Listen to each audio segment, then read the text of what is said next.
தேம்பாவணி பாயிரம் பாடலன் 11.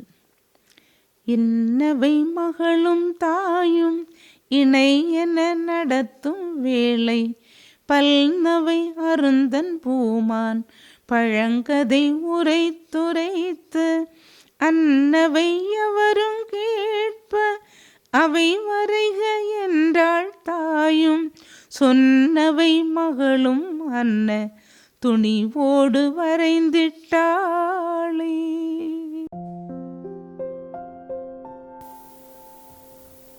நண்பர்களே வணக்கம்.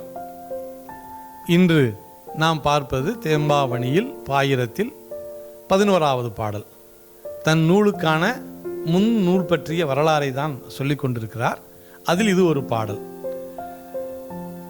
இன்னவை மகளும் தாயும் இணையென நடத்தும் வேளை பல் நவை அரும் தன் பூமான் பழங்கதை உரைத்து உரைத்த அன்னவை எவரும் கேட்ப அவை வரைக என்றால் தாயும் சொன்னவை மகளும் அன்ன துணிவோடு வரைந்திட்டாளே.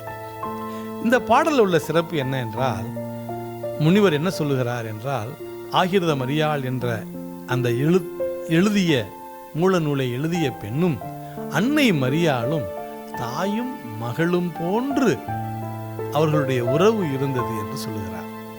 எனவே இன்னவை மகளும் தாயும் இணையென நடத்தும் வேலை தான் பெற்ற அனுபவித்த அந்த உயர்ந்த உத்தமர் நீதிமான் வளனினுடைய கதையை சொல்ல, அது ஒரு மிகப்பெரிய கதை, பழங்கதை. அந்த கதையை சொல்ல அவளும் அப்படியே எழுதியதாக ஆசிரியர் இங்கே குறிப்பிடுகிறார். நன்றி.